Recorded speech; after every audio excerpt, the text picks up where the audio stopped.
E todos também somos bem-vindos nessa noite de aprendizado, de buscar forças e coragem, porque quem de nós somos um privilegiado que está na terra, perfeito, cheio de virtude e nunca tropeçou e caiu?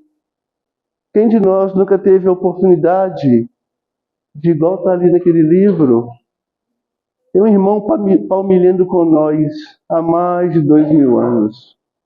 Ele anda com cada passo que damos. Ele nunca abandonou nenhum de cada um de nós que estamos nessa humanidade. Em mais uma encarnação, em mais uma oportunidade de evolução. E hoje, com a bênção da doutrina espírita, a iluminar nosso entendimento e o nosso caminho, levando ao nosso coração o amor de Jesus, o perdão, a renúncia do nosso egoísmo, vaidade e egoísmo. E o nosso companheiro aqui, Nelsinho, que andou deixando com saudade, é um irmão carismático. Quem conhece ele sabe disso. Quem conhece nunca esquece. Pelo carisma que o irmão tem, a facilidade que tem de entronizar no nosso coração o entendimento, a doutrina espírita, seus princípios. Então somos felizes por estarmos aqui nesta bela noite de segunda-feira, início de dezembro, e numa prece de gratidão. Ser grato a Deus por esse dia, pela nossa vida e por esse momento abençoado, em que aqui estamos, Senhor, no educandário de almas, essa escola bendita que nos acolhe e felicita com seus conhecimentos de paz, de amor e luz. Porque um dia ele esteve conosco pessoalmente e depois ausente no corpo, continua palmilhando, vibrando luz em nosso caminho. Nunca nos deixou órfãos, sempre acompanhando nossos pensamentos, nossos passos. Como ele disse, como bom pastor, cuida de cada ovelha. E até ao contrário, aquela ovelha que dá mais trabalho é aquela que lhe preocupa mais. E nós tem sido, ao longo dos milênios, esta ovelha meio rebelde, ao aprisco, com felicidade e paz. Queremos felicidade e paz, mas buscamos em outras paragens. Agradecemos a vós, Senhor, por esse momento de luz e de uma hora nobre para cada um de nós, a qual pedimos que abençoe a palavra do nosso companheiro Nelsinho, um irmão querido, com seus amigos espirituais. Ilumine sua palavra, para que todos nós, encarnados e desencarnados, possamos sair saciados na prática do bem, do amor e da caridade. Agradecendo a vós, Senhor, agradecendo ao irmão a palavra de nosso companheiro Nelsinho. E o microfone também é seu, a casa é sua. Obrigado, irmão. Fica à vontade. Tá bom? Obrigado, tá?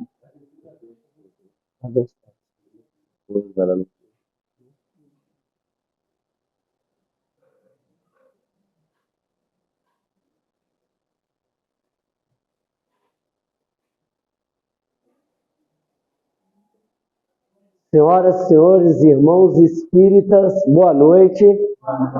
Prazer estar aqui com vocês, retornar aqui a essa cidade tão querida. Não tivemos antes por falta de oportunidade, por causa do trabalho, do compromisso. Estávamos fora de Barbacena, voltamos, neste ano, e aí retomamos agora no segundo semestre as atividades espíritas. São muitas aí pra gente na região, mas é lógico que eu sou muito feliz por poder fazer palestra, porque com essa atividade eu viajo e vou tendo contato com os amigos, com o movimento espírita, e tenho a oportunidade de estudar. né? E ali, quando a gente vai fazer palestra, você tem que estudar e, como benefício, você tem a oportunidade de aprender. Então, a gratidão por essa oportunidade que vocês estão me dando da caridade, dos bons ouvidos, para a gente poder aprender juntos, né? Eu gostaria de saber, está todo mundo bem? Se alguém não estiver bem, o objetivo é que fique bem até o final. Nós temos que sair daqui melhores do que quando nós chegamos, de forma com que a doutrina possa vibrar no nosso coração, fazer parte da nossa vida. E hoje eu vou falar de um assunto que nos toca bem de perto. Eu, quem me conhece, sabe que eu adoro falar sobre desencarnação e gosto de falar do outro lado da moeda também, encarnação ou a reencarnação, quando ela se repete. E é o tema da noite de hoje, dentro dessa proposta, para a gente entender como alguns mecanismos são acionados na nossa existência. Então, é sobre a nossa vida aqui na Terra que nós vamos falar na noite de hoje. Eu evoco Allan Kardec, e lá no Livro dos Espíritos, no capítulo 4, está bem assim para a gente. Todos os espíritos tendem à perfeição, e Deus fornece-lhes os meios pelas provas da vida corpórea. Mas em sua justiça, faculta-lhes realizar em novas existências o que não puderam fazer ou concluir numa primeira prova. A afirmativa, ela já vai direto no âmago, porque ele diz o seguinte: todos os espíritos, todos. Sabe aquele vizinho que você acha que não presta? Sabe aquele político que você tem certeza que rouba? Sabe o estuprador, o ladrão, aquele pior bandido que está lá no presídio? Todos eles tendem à perfeição, como nós. Então nós estamos no mesmo caminho, no mesmo percurso, embora em estágios diferentes. E é só através do entendimento da reencarnação, como diz ali para a gente o Livro dos Espíritos, a doutrina da reencarnação, isto é, aquela que admite para o homem várias existências sucessivas, é a única que responde à ideia que fazemos da justiça de Deus em relação aos homens, colocados em relação aos homens em uma condição moral inferior, a única que nos explica o futuro e fundamenta nossas esperanças, pois que nos oferece os meios de resgatar nossos erros através de novas provas. Então não é possível a gente pensar a doutrina espírita sem o princípio da reencarnação. Não é possível pensarmos na justiça de Deus sem o princípio da reencarnação. E é lógico, aí eu vou seguir o convite de La Fontaine. La Fontaine dizia o seguinte: quer chegar ao coração do homem, conte histórias. E através das histórias nós vamos tentar exemplificar ou palmilhar o caminho do entendimento para compreendermos de uma forma mais profunda a reencarnação. Peço licença para contar uma história que está nesse livro, A Arte de Recomeçar. A média é a Sirineia Holanda e o espírito é Leon Tolstói, um espírito com o qual eu tenho grande simpatia. Tolstói, que foi amigo de Gandhi, Tolstói, que desenvolveu o princípio ali da desobediência civil, que deu força a Gandhi para libertar a Índia, usando da não violência. Então é um espírito realmente que tem muito a nos contar e traz nessas obras alguns relatos de pessoas que tiveram contatos com Jesus, mas que não estão nos livros considerados sagrados. E nesse livro tem uma história que começa mais ou menos assim, vou contar ao sabor da própria emoção e buscando aqui na memória a lembrança e os detalhes da história. E eu convido a vocês para que possamos viajar no tempo e no espaço, imaginando uma praia onde uma multidão se acotovelava e vindo uma brisa do mar, envolvia aquelas pessoas que já eram embaladas por uma voz que lhes tocava de certa forma o coração. No meio dessa multidão, naquela manhã, estava um jovem que sabia que aquela manhã era uma manhã especial. Esse jovem estava esperançoso em ver Jesus. Quem sabe tocar nas suas vestes.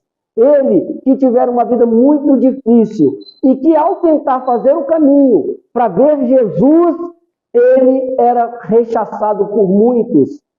Muitos tinham asco da sua figura, que era um pouco tenebrosa. José, aquele jovem, apresentava uma deformação física que muitos o consideravam como monstro. A sua aparência fazia com que as pessoas se distanciassem dele. Imaginemos um jovem de cabeça disforme, de cabeça grande, os cabelos claros e ralos, os dentes grandes, esparçados, tortos, os olhos esbugalhados, e além de toda essa deformidade, na cabeça ele tinha os braços e as pernas retorcidos. Ele tinha tanta dificuldade para andar que em alguns momentos ele tinha que rastejar. Imaginemos um indivíduo nessas condições. Seu pensamento era reto. Ele ouvia a voz de Jesus e sentia uma paz íntima muito grande, mas não conseguia compreender com profundidade o que aquelas palavras significavam. Era um hino de bênção, um cântico de alegrias, mas ele não conseguia absorvê-las na sua totalidade. José, então, naquele momento em que ouvia a voz de Jesus, fazia um retrocesso na sua vida, como aquele que desencarna e vê a sua vida toda, relembrando ali os momentos graves. Ele não entendia porque a sua vida era do jeito que era. Imaginemos vocês, na vila onde ele crescera, na comunidade onde ele crescera, ele sempre buscava o afeto e o carinho das pessoas. Porém, muitas pessoas olhavam para ele e viam um monstro.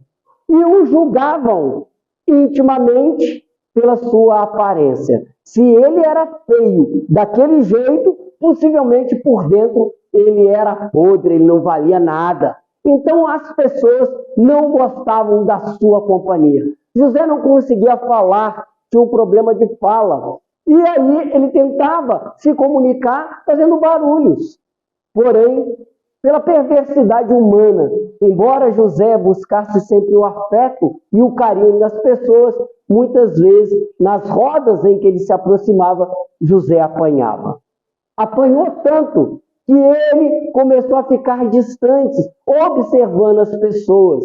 E na companhia dos seres humanos, ele desenvolveu o hábito de gritar, portanto apanhar.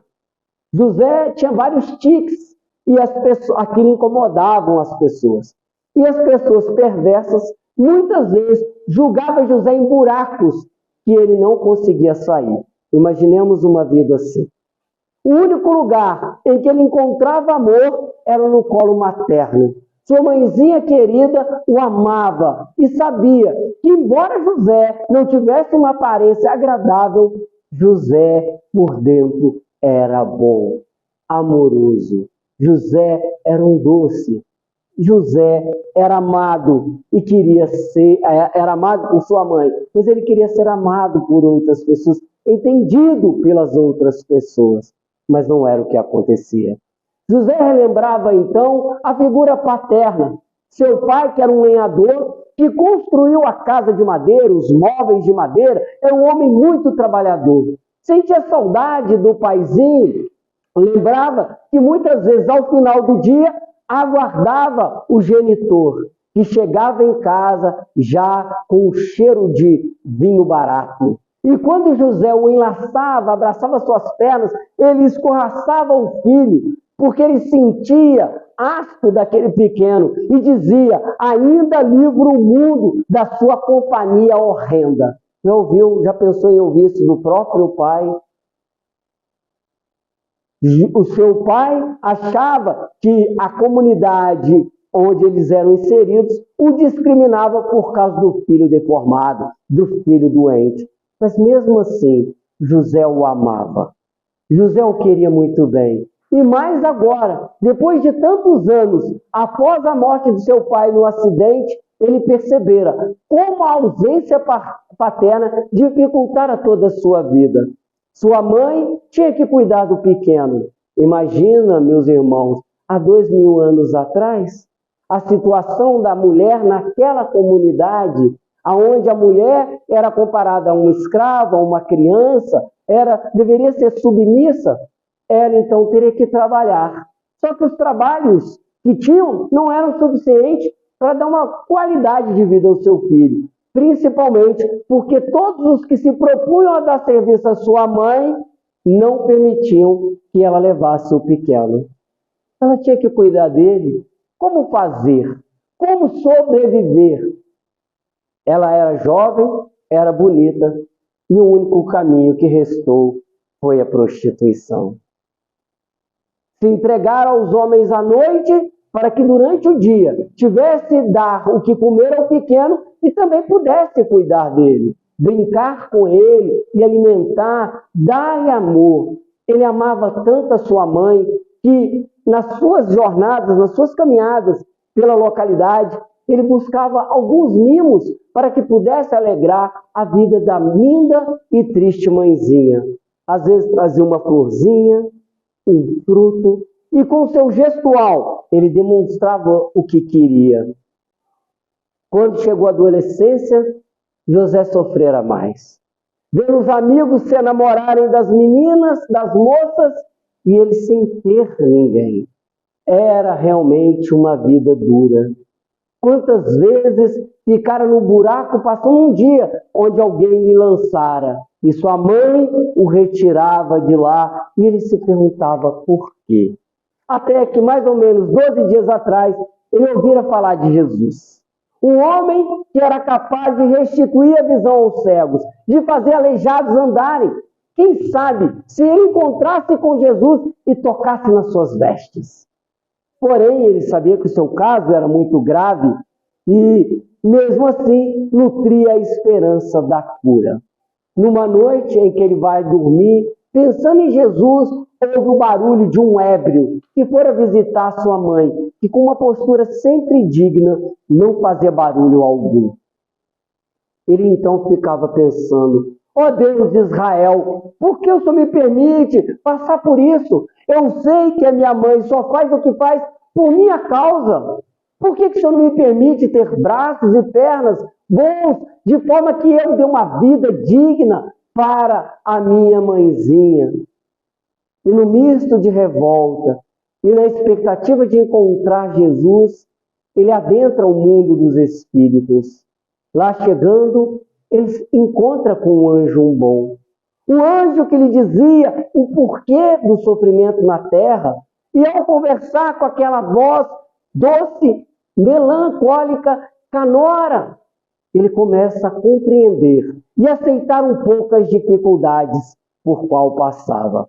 Até então, a voz me manda observar, num grande painel, imaginemos um cinema, um teatro, onde personagens começam a andar de um lado para o outro, e José identifica aquelas personagens. Eram pessoas conhecidas, porém em corpos diferentes. Pessoas que estavam vinculadas a ele no seu dia a dia, mas principalmente um homem, um soldado, que embora bonito, forte, era extremamente bruto. Invadia os lares e arrancava dos braços de pais e mães seus rebentos, seus filhos, e levava para o sacrifício de Deus Baal. Aquele jovem soldado andava com tanta facilidade na grande construção de pedra que demonstrava que ele havia feito aquele caminho diversas vezes. José então recua, querendo fugir àquela visão. E a voz doce lhe diz: sente-se, meu filho, e siga a história. José, então preso àquele soldado, começa a lhe acompanhar. Naquele dia, ele carregava um grupo de crianças. E essas crianças choravam, e ele bradava com elas, pedia para que as mais velhas fizessem as mais novas se calarem. Passou por diversos caminhos e entrou numa grande sala, aonde no seu meio havia uma estátua gigantesca do Deus Baal. E na barriga dessa estátua havia labaredas, um fogo que crepitava sem parar. Ele se ajoelha, bate a cabeça no chão em saudação a Deus, causando medo nas crianças. Pega uma haste, bate num grande sino que estava ali, quando aparece uma bela mulher. Nas suas roupas translúcidas, vermelha, ela chega trazendo uma tiara na cabeça, com gemas, com pedras preciosas vermelhas, uma mulher belíssima. Ele se via magnetizado pela beleza daquela mulher. Ela olha para ele com desejo e de alguma forma tenta lhe provocar. E ele, sabendo que nascera para ser sacerdote, para ser soldado, e ela para ser sacerdotisa, não poderiam ter nada. Ela então incorpora o deus Baal, e através da psicofonia, o deus da morte exige sacrifício. E ai, se aquele povo não matasse em seu nome. Na época de guerra, se matavam os inimigos capturados. Durante o período de paz, se matava crianças, de preferências meninas, virgens, antes da menstruação, bebês. Ele ficava satisfeito com o barulho de bebês. Ele então entrega aquelas crianças à sacerdotisa e diz: eles não sabem a honra que é ser sacrificado em nome do nosso Deus. Naquele dia, ele estava mais feliz. Ele havia arrancado um bebê recém-nascido dos braços de sua mãe, que ficara inconsolável sendo envolvida pelo marido, porque não tinha o que fazer. Daí a pouco, o cheiro de carne queimada toma conta do ambiente. Algo que pudesse tocar as almas mais singelas. Porém, para eles era algo comum, porque muitos haviam sido sacrificados e muito mais seriam. O amor que havia entre os dois, a paixão entre a sacerdotisa e o soldado, ganha tamanha força que um dia eles resolvem fugir. Ele abandona o seu posto de serviço, ela abandona o templo e vão para longe daquele lugar. Ela temia que em algum momento o deus Baal pudesse falar por ela novamente, o que nunca mais aconteceu. E ele temia que os sacerdotes fossem atrás dele, o que também não aconteceu. Viveram uma vida longa, não tiveram filhos e não sentiram falta das crianças, porque eles tinham um ao outro. Não sentiam remorsos, porque era natural para aquela cultura matar em nome do Deus. A morte os surpreende já em idade avançada. Termina-se a visão e José dá um grito: mas o soldado sou eu, e a sacerdotisa é minha mãe. Quantos crimes nós cometemos! Como tivemos coragem de tirar tantas vidas! Agora, esse corpo aleijão me parece justo. Mas no fundo, José ainda sonhava em se tornar são, para que pudesse cuidar da sua mãezinha. E o anjo bom disse que para ele recuperar a saúde, seria possível se ele combinasse, fizesse uma troca, através de muito trabalho, em prol do bem, em prol do próximo na terra. Talvez essa oportunidade lhe fosse dada. Porém, quando ele voltasse para o corpo, acordasse daquele sonho, ele não se lembraria do sonho, apenas fragmentos. Estaria por conta própria. José acorda, banhado de suor, com a cabeça confusa, lembrando do pesadelo que tivera. E a lembrança ficara de carnes sendo queimadas, pessoas sendo queimadas vivas, mas também do anjo bom lhe prometendo a cura através do trabalho. Ele vai tomar o café com sua mãe e ela, triste, trazia nas faces a marca da violência dos seus visitantes. A comida não desceu bem para nenhum dos dois. Embora houvesse comida na mesa, a tristeza reinava naquele lar. José sai de casa por uma porta, sua mãe por outra. Ele sabia que ela precisava ficar sozinha, mas ele queria encontrar alguma coisa que acalentasse o coração da mãezinha. E para sua alegria, ele encontra num ramo de uma árvore muito bonita, flores que pendiam, flores que se ele cortasse o ramo e fizesse ali um arco, daria para fazer uma tiara. com pétalas vermelhas que cairiam sobre a testa da sua mãe. Com toda dificuldade, arranca o ramo, faz o adorno e esconde nas suas vestes. Volta para casa, sua mãe sentada, com todo o seu gestual, ele demonstra o que queria. Coloca a tiara improvisada na cabeça da sua mãe. As pétalas vermelhas caem sobre a sua cabeça e ele tem um flash. Quando? Onde? Vira sua mãezinha com uma tiara que pingava fogo. Era uma lembrança do sonho, da sacerdotisa do passado, pois o que acontecera com José foi verificar, ter acesso a uma reencarnação alguns séculos atrás. Sua mãe, sem ter participado e sem lembrar do sonho, sentiu no âmago a lembrança de algo que lhe incomodava. E como se aquela tiara pegasse fogo, ela arranca da cabeça e joga longe. Abraça o filho e os dois choram juntos. Poucos dias depois, José ouvira falar que Jesus estaria numa praia próxima. Ele se prepara e resolve sair de madrugada, antes de todos. Ele que caminhava com muita dificuldade, talvez gastaria a noite toda para chegar à praia e iria sozinho. Assim o fez. Caminhou, porque quase toda a comunidade iria ver Jesus. O dia vai chegando e mais pessoas vão se somando no caminho e possivelmente ele não conseguiria. Até que um homem começa a conversar com ele e entende que ele queria ver Jesus. O homem então pega José e coloca sobre os ombros.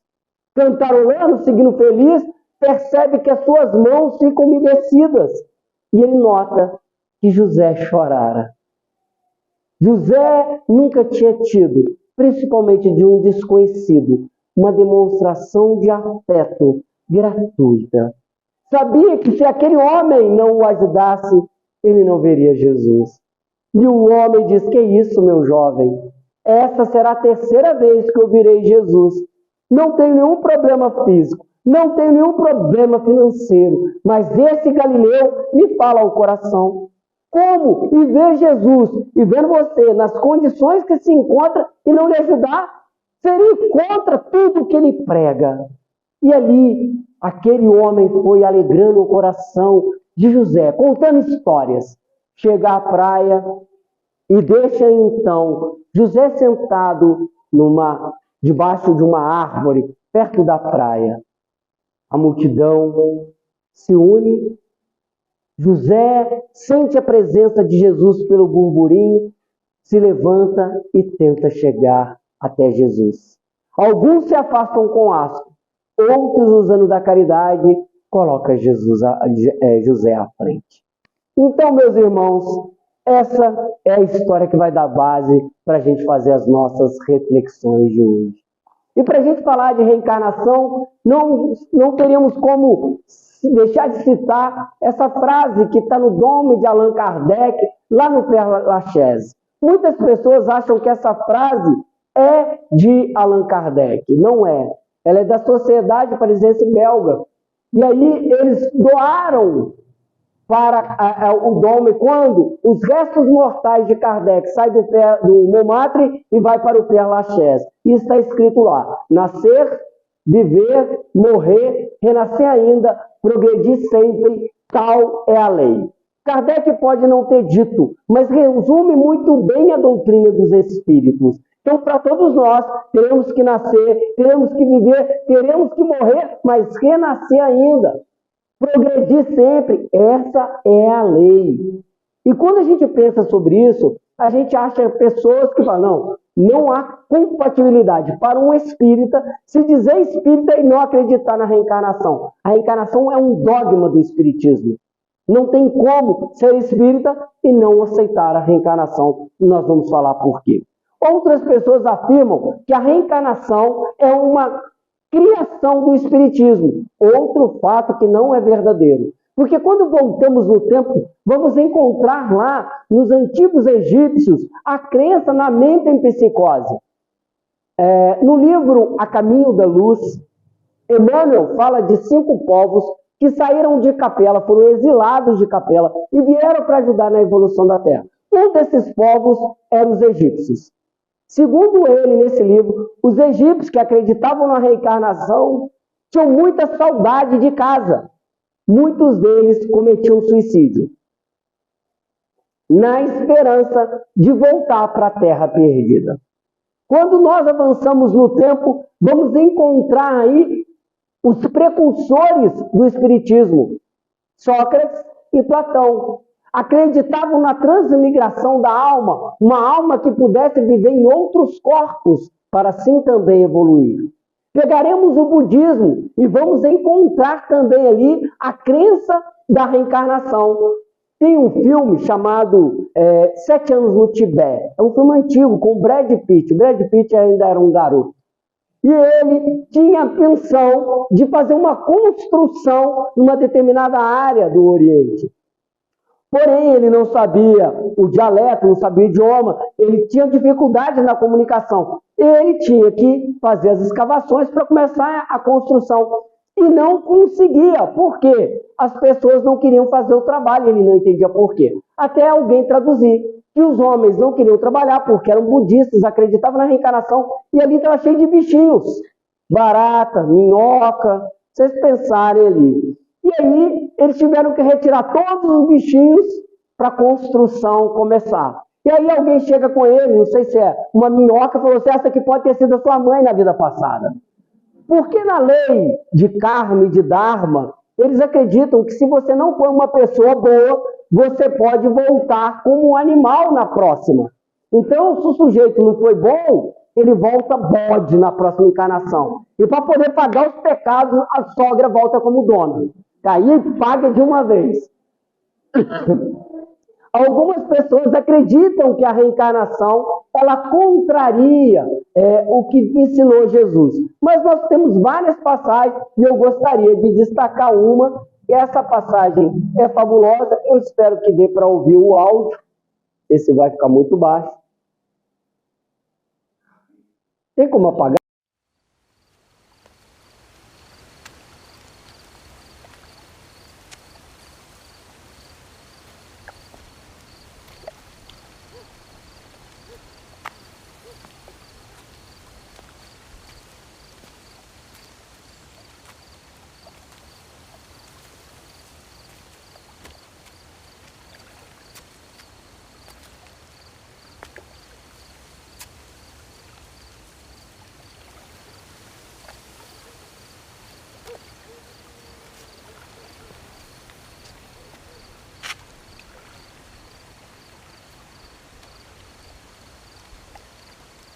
Rabi, bem sabemos que és mestre vindo de Deus, porque ninguém pode fazer estes sinais que tu fazes se Deus não for com ele. Na verdade te digo que aquele que não nascer de novo não pode ver o reino de Deus. Como pode um homem nascer sendo velho? Pode, porventura, tornar a entrar no ventre de sua mãe e nascer?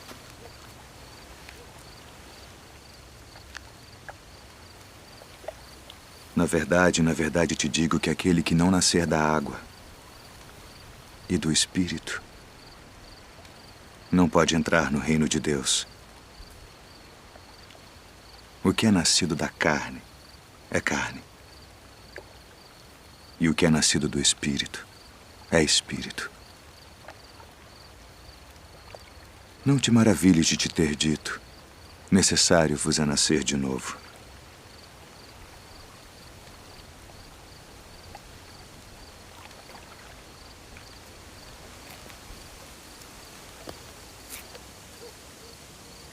O vento assopra onde quer. E ouves a sua voz, mas não sabes de onde vem, nem para onde vai.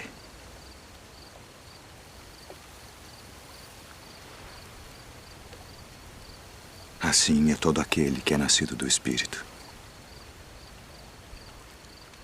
Como pode ser isso? Tu és mestre de Israel e não sabes isto? Na verdade te digo que nós dizemos o que sabemos e testificamos o que vimos, e não aceitais o nosso testemunho. Se vos falei de coisas terrestres e não crestes, como crereis se vos falar das celestiais?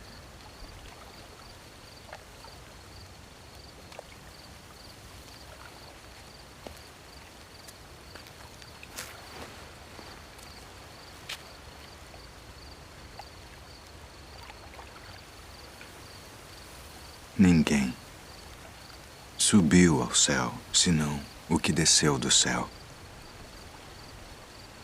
O Filho do Homem, que está no céu. E como Moisés levantou a serpente no deserto, assim importa que o Filho do Homem seja levantado, para que todo aquele que nele crê não pereça, mas tenha a vida eterna. Porque Deus amou o mundo de tal maneira que deu seu Filho unigênito, para que todo aquele que nele crê não pereça, mas tenha a vida eterna. Porque Deus enviou o seu Filho ao mundo não para que condenasse o mundo, mas para que o mundo fosse salvo por ele. Quem crê nele não é condenado, mas quem não crê já está condenado, porquanto não crê no nome do unigênito Filho de Deus. E a condenação é esta: que a luz veio ao mundo e os homens amaram mais as trevas do que a luz, porque suas obras eram más. Porque todo aquele que faz o mal odeia a luz e não vem para a luz, para que as suas obras não sejam reprovadas. Mas quem pratica a verdade vem para a luz, a fim de que as suas obras sejam manifestas, porque são feitas em Deus.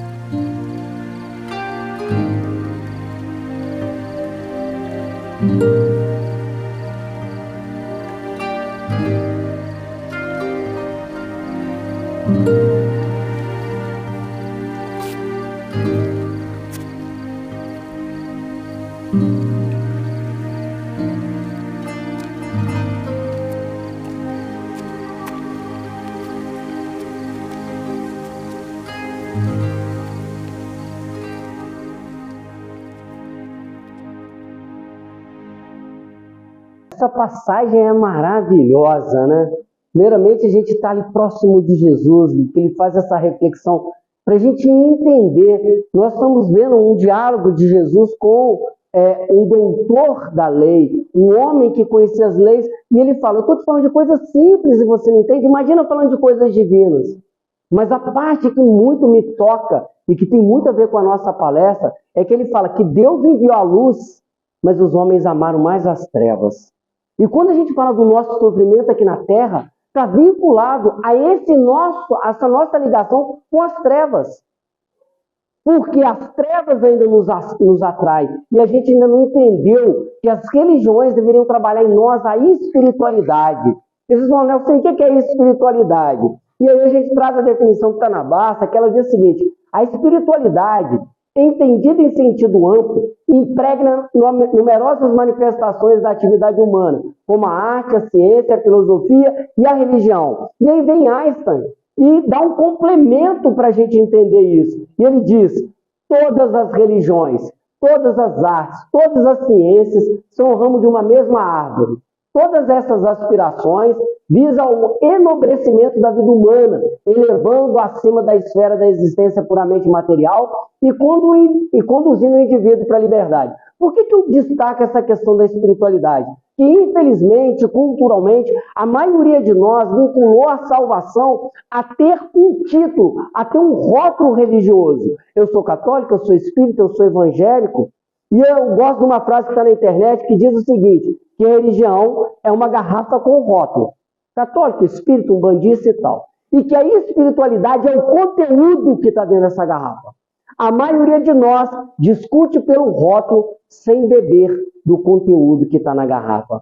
Porque se nós realmente já tivéssemos entendido a ideia de espiritualidade, nós teríamos iluminado os nossos caminhos. Já não mais brigaríamos por causa de pensamentos diferentes. E vamos pegar, gente, nós tivemos um momento eu chamo de obsessão coletiva. A política no Brasil, eu fui em muitos grupos espíritas, e vendo pessoas assim, eu não frequento mais aquele grupo espírita porque o fulano está lá. Só porque o fulano pensa de uma forma diferente da minha em termos políticos. Se eu não sou capaz de conviver com alguém que apenas pensa de mim, diferente de mim politicamente, onde está o meu entendimento de espiritualidade, que é para transcendermos, que é para amar, quando Jesus falou assim, eu não estou te pedindo apenas para amar o próximo, eu estou pedindo para você amar o seu inimigo, aquele que te persegue, que te prejudica, aquele que te massacra. Nós somos incapazes de amar aquele que pensa diferente. E o que eu estou falando, gente, não é um absurdo, é uma crítica real. A gente vê as pessoas nas redes sociais, espíritos, às vezes palestrantes, líderes do nosso movimento, digladiando nas redes sociais, desejando a morte do político, que não é da preferência dele. Onde está o entendimento da espiritualidade? Então nós precisamos materializar o espiritismo na nossa vida. Por quê? Quando a gente vem para cá estudar, gente, não é para cumprir o nosso quadrinho, não. Eu já fui católico. E na época que eu era católico, a gente ouvia muito assim. A pessoa foi à missa, confessou, comungou, opa, estou pronto para pecar de novo, né? O espiritismo não tem isso. Por quê? O espiritismo não se resume a gente vir aqui, ouvir a palestra, tomar o passe, beber água. Opa, cumprir, não. É uma escola de vida para que a gente aprenda as lições aqui para colocar na prática lá fora. Por isso, é importante a gente entender a ideia da reencarnação. Para falar disso, eu trago agora para vocês Aristóteles, que é o fundador, o pensador grego, fundador da lógica. E por que eu vou usar a lógica com vocês? Porque o pensamento lógico vai nos proteger, o intelecto, de cair em mentiras, em engodo. Quem não usa a lógica, ele vai ser enganado por qualquer um. E se nós usarmos o método científico que Kardec fez, nós vamos chegar mais próximos da verdade. Eu não sei se vocês sabem, na Europa, no século XIX, quando as mesas começaram a girar, tinham mesas que batiam no teto e caíam no chão. E aí as mesas começaram a dar respostas inteligentes. Falaram isso para o professor Rivaio.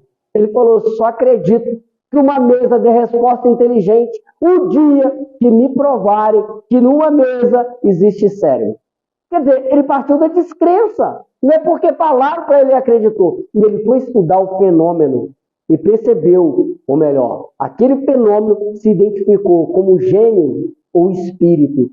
E eles trouxeram todo o conhecimento que havia do lado de lá. Então a lógica vai fazer com que a gente não seja enganado. E aí a análise lógica vai partir do princípio.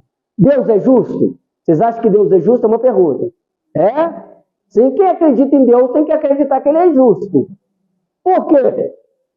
Todos aqueles que acreditam na existência de um ser criador de todas as coisas, admitem que Ele é perfeito e possui todas as virtudes. Bom, se Ele é perfeito, né, seria ilógico imaginar um Deus sujeito às nossas imperfeições.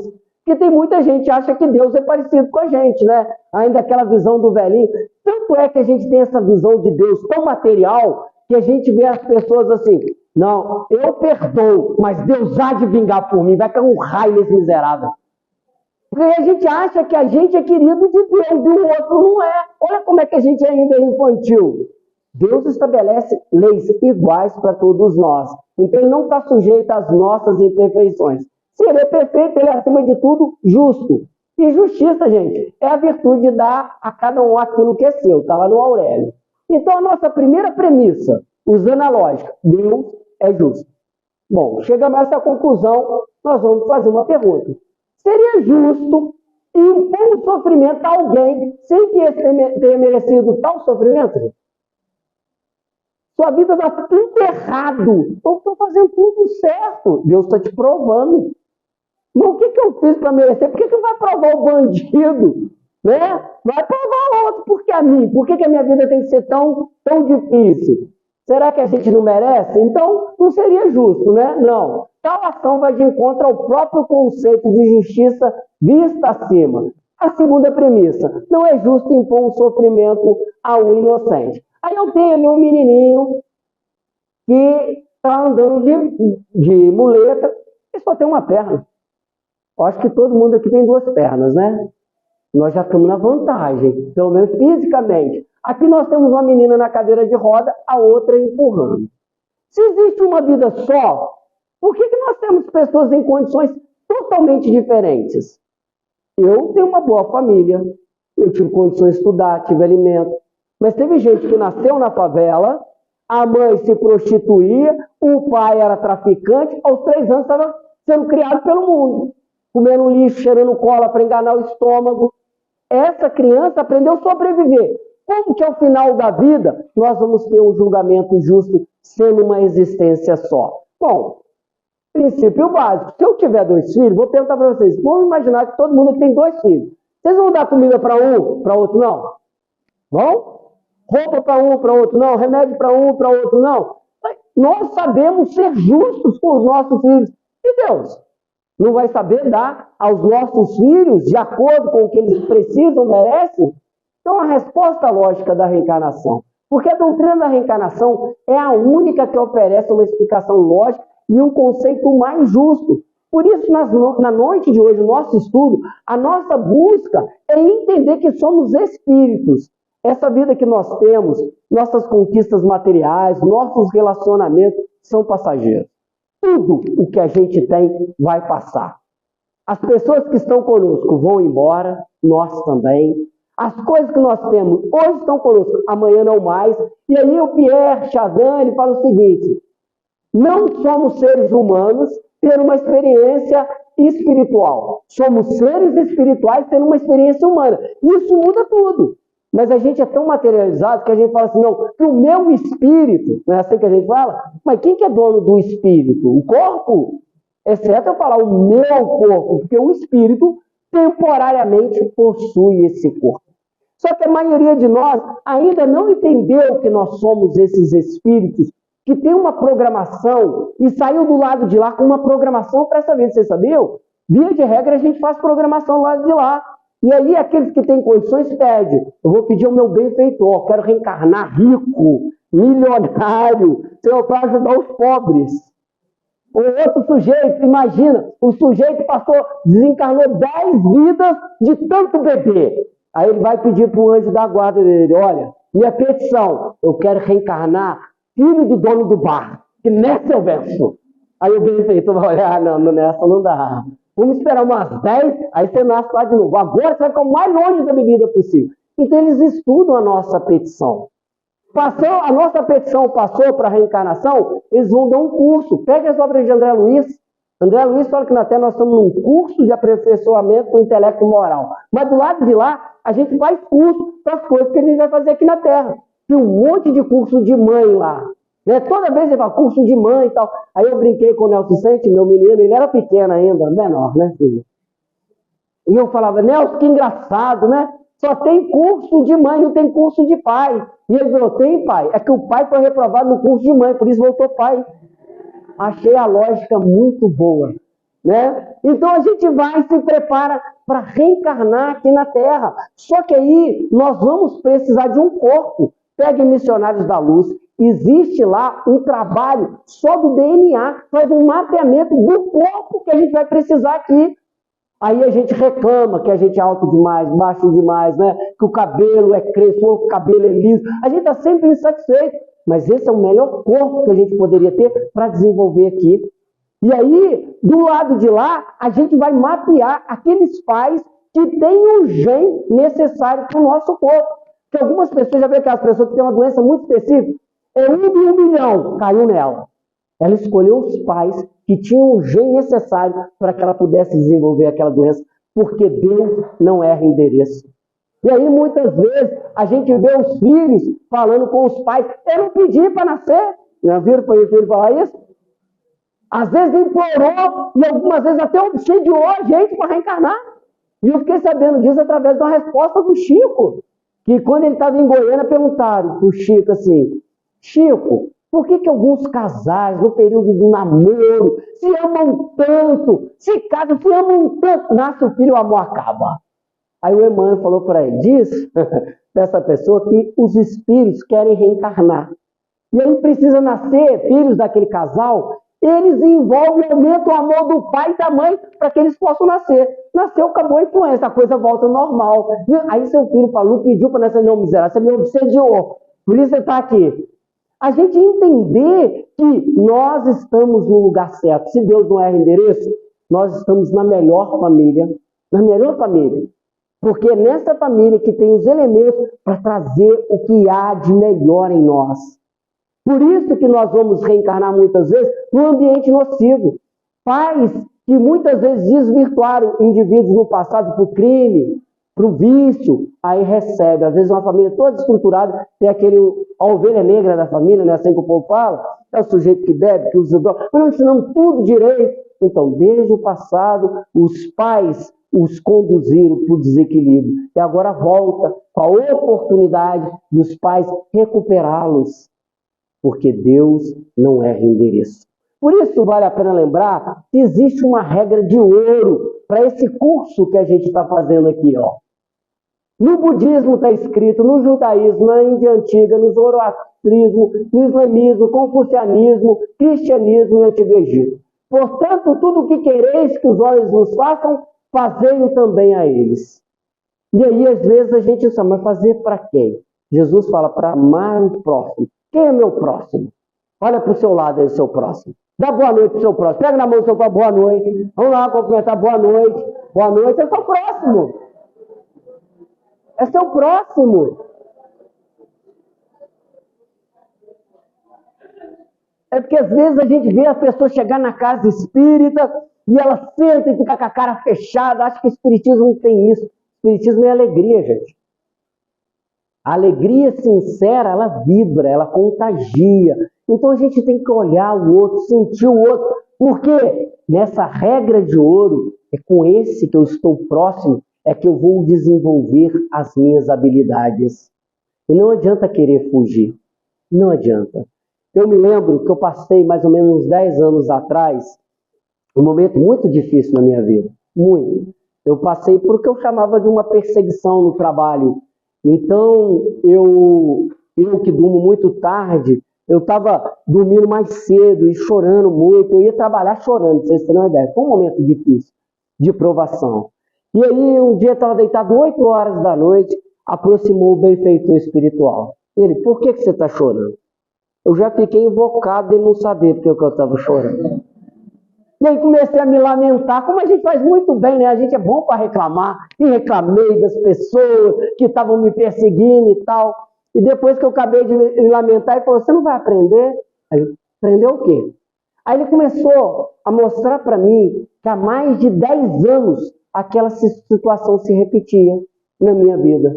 Há mais de 10 anos. E às vezes surgia uma pessoa difícil, ora, Senhor, leva essa pessoa embora, vai. Vai com Deus e o diabo que carregue. Né? Você quer se livrar da pessoa que é um problema na sua vida. A pessoa ia embora, aparecia outra no lugar, igual ou pior. E aquilo se repetia. E aí o benfeitor falou para mim, enquanto você não aprender a lição vai se repetir. Porque a gente só se desprende de algo na nossa vida a partir do momento em que eu passei para o estágio posterior. Se eu não aprendi, a lição vai ficar se repetindo. E todas as vezes que a gente se revolta, toda vez que a gente reclama, que a gente briga, a gente não aprendeu a lição. E aí a gente acha que o inimigo está fora. Aqueles que nos perseguem, aqueles que nos dificultam, são os nossos inimigos. Chico foi perseguido por um padre durante 13 anos. 13, gente. Imagina o padre aqui para a igreja, na hora da homilia, fala mal. Ia para a rádio, falava mal do Chico. Ia para o jornal, escrevia, falando mal do Chico. E detalhe, na hora da reunião, levava os fiéis para frente do centro, para fazer algazarra, para atrapalhar a reunião do Chico. O que a gente ia fazer se alguém viesse atrapalhar a nossa reunião? Chico aguentou 13 anos. E aí chegou Emmanuel para ele e disse, Chico, vamos orar. Perdemos o nosso maior benfeitor na terra. E o Chico, quem é? E aí o Emmanuel, o padre fulano de tal. Porque, na verdade, essas pessoas que nos testam estão fazendo que a gente desenvolva as nossas habilidades. Ele está pondo pedra no seu caminho, criando dificuldade para ele, e está fazendo com que a gente fique mais forte, mais inteligente, mais capaz. Porque a nossa missão aqui na Terra, a nossa obra mais importante, é a nossa construção interior. E como muito bem disse Kant, toda reforma interior e toda mudança para o melhor depende exclusivamente da aplicação do nosso próprio esforço. Quem reclama não está se esforçando para melhorar. Quem está brigando com os outros não está se esforçando para melhorar. Porque Jesus afirmava para a gente, nisso conhecerão todos que sois meus discípulos, se tiverdes amor uns aos outros. Mas se eu vejo no outro um inimigo, como é que eu vou amar? Se eu tenho meu objeto de ódio no outro, se eu culpo o outro da minha vida, eu não vou crescer. E quando eu ponho a responsabilidade da minha vida, na mão do outro, eu não tenho mais o que fazer, a culpa é dele. É preciso tomar as rédeas da própria vida e decidir como nós vamos nos sentir, sem nos colocar como vítimas. Eu tenho um amigo de infância, esse amigo ele tem uma vida muito difícil, mas muito. O pai se separou da mãe, deixou ali ele com os irmãos e a mãe, aí eram os avós, os tios, vivendo tudo junto. A vida bem confusa. Esse amigo passou muitas dificuldades materiais. E ao longo da vida que ele foi crescendo, tudo que ele tentava fazer dava errado. Eu não gosto de repetir isso, não, mas na minha vida dá tudo errado. E eu tinha que concordar com ele, porque dava errado, eu não conseguia nem falar coisa boa, porque tudo que ele se predispôs a fazer era muito difícil. Quando ele fazia um negócio para trocar uma bicicleta, comprar ou vender uma bicicleta, ele tomava golpe. Se ele contratava alguém, tomava golpe. Foi a vida inteira tomando golpe. Ele se tornou espírita, fazia parte do nosso grupo mediúnico. Um dia se manifestou um espírito que era inimigo dele e de mais dois. O espírito tinha um ódio por ele, queria acabar com a raça dele. E ao longo das conversas, o espírito falou por que o odiava tanto. Dizia aquele espírito que no passado ele era dono de um circo muito rico. Muito rico. Ele tinha muito dinheiro, era casado com uma bela mulher, ele era muito feliz. E esses três indivíduos que ele odiava agora tinham sido palhaços no circo dele. E esse meu amigo, que era um dos palhaços, se apaixonou pela esposa dele. Vocês sabem que boa coisa não vai dar. E ele envolveu a esposa do sujeito e convenceu os amigos a roubarem o circo e fugir. O circo faliu, o homem morreu na miséria. Ele ia gostar do meu amigo? Claro que não. Ele odiava os três, mas os três, os outros dois levaram só o dinheiro. Ele levou o dinheiro e a mulher, que coisa pior.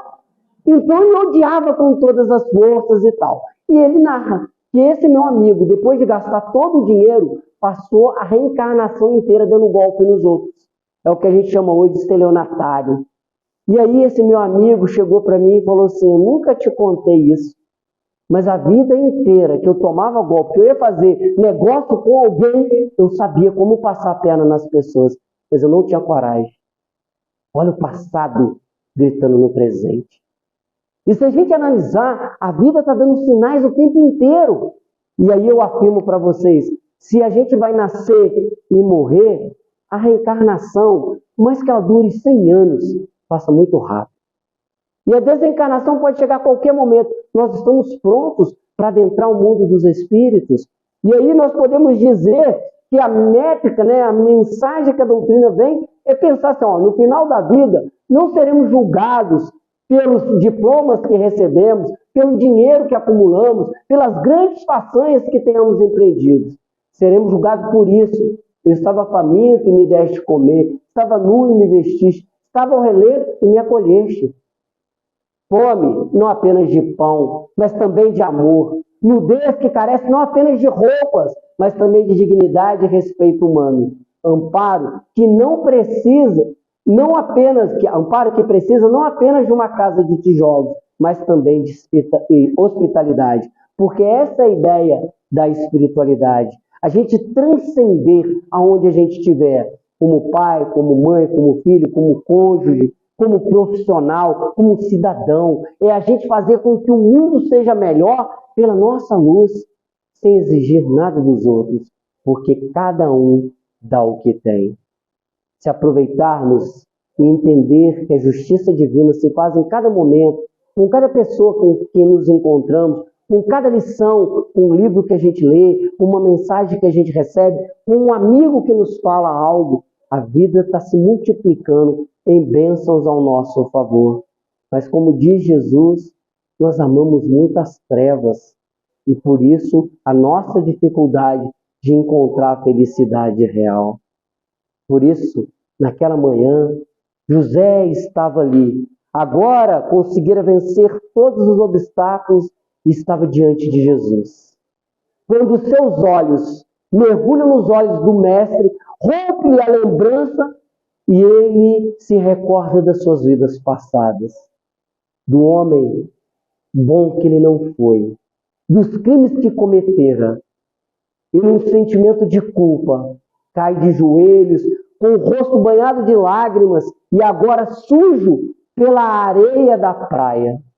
Jesus vem e o pega no colo. Começa a falar com ele. Naquele momento, é como se estivesse apenas José e Jesus. Uma paz invade o seu coração. Jesus o coloca na grama para que ele pudesse aguardar. Continua a sua pregação, cura todos. E no final daquele dia, restava apenas Jesus, os apóstolos e José. José estava cansado. A noite caía, ele observava as estrelas. Quando Jesus se senta ao lado dele e vislumbra o infinito, um silêncio toma conta dos dois. Quando Jesus rompe o silêncio, ele diz: eu sei que você quer a troca. Eu sei que você quer ficar curado. Porém, quero que saiba que muito trabalho lhe será dado. E que será necessário, mesmo nos momentos de prova, você firmar o testemunho ao amor que eu venho lhe ensinar. O amor às outras criaturas. Por isso terá você que acolher os que mais sofrem. E José temia. Será que ele daria conta? Jesus lhe diz: há risco de cair, meu filho, porque o orgulho, a vaidade, o egoísmo ainda moram em você. Mas nos momentos de provações, nos momentos de dificuldade, lembre-se de mim e eu virei em seu socorro. Jesus impõe as mãos luminosas sobre José.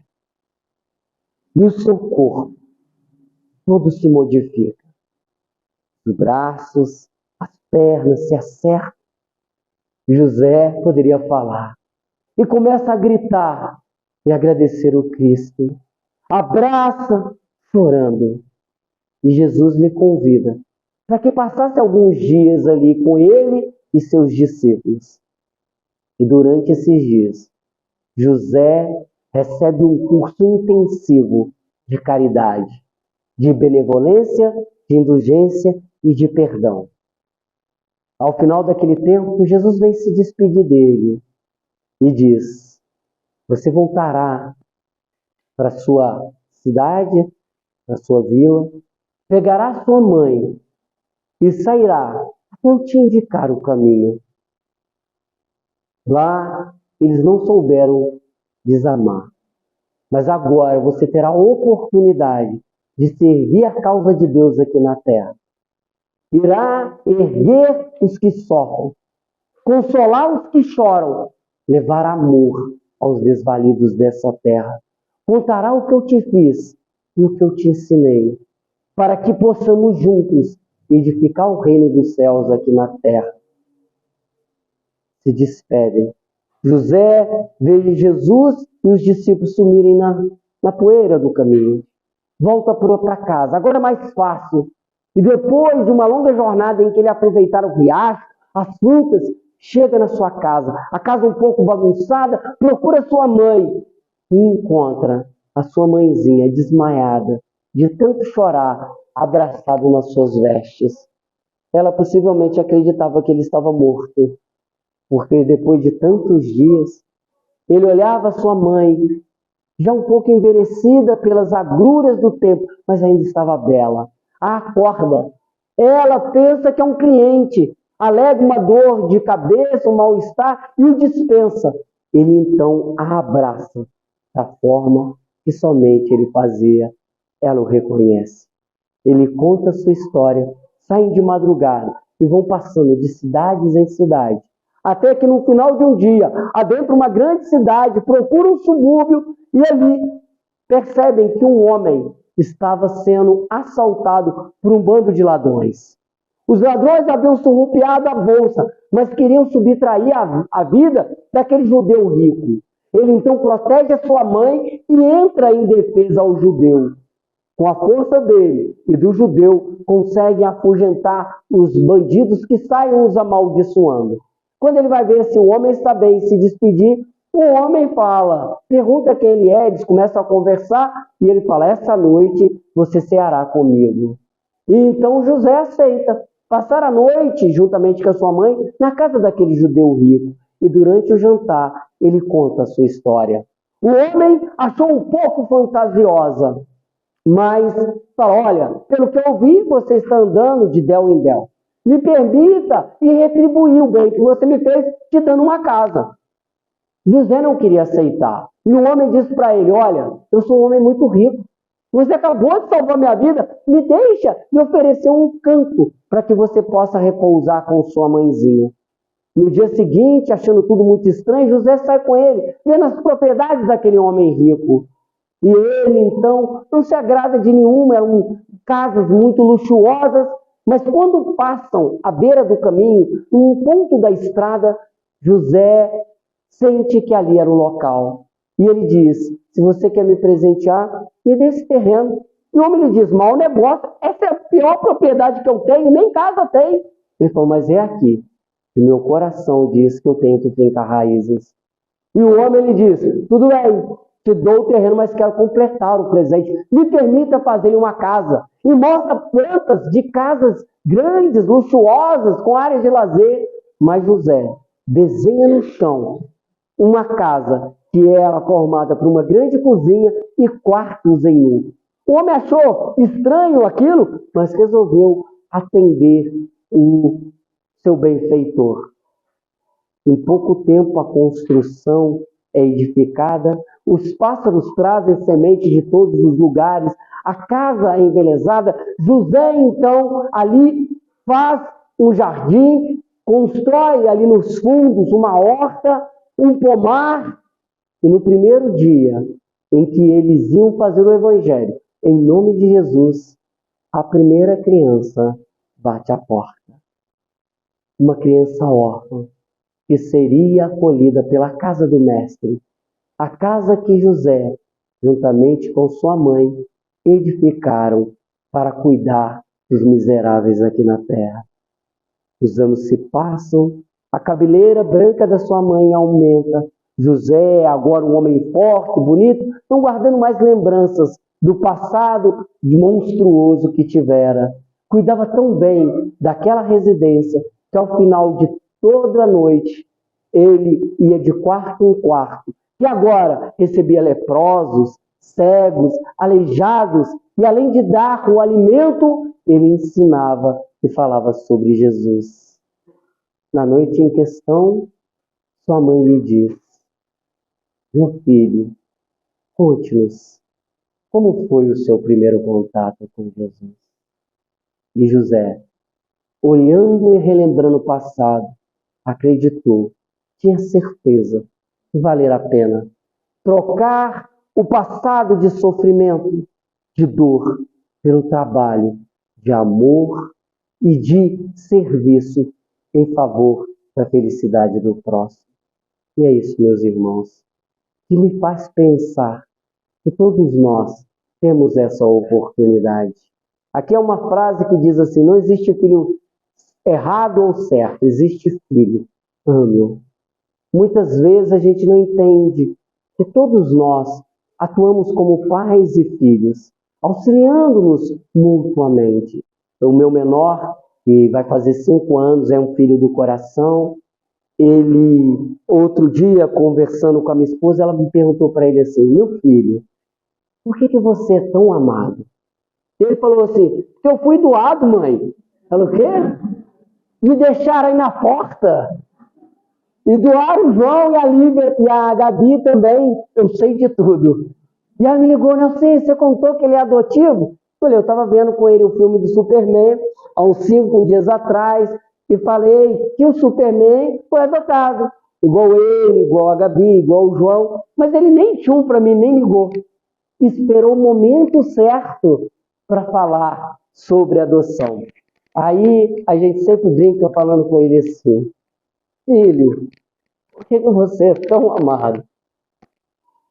E ontem ele nos perguntou assim: pai, eu nasci no lugar errado? Não, meu filho, você nasceu no lugar certo. Porque todos nós estamos no melhor lugar que Deus nos destinou. Estamos no lugar certo. Temos certeza disso. Temos ouvidos de ouvir, olhos de ver. E aí sim, o nascer de novo não será tão penoso. Que Jesus abençoe a todos nós.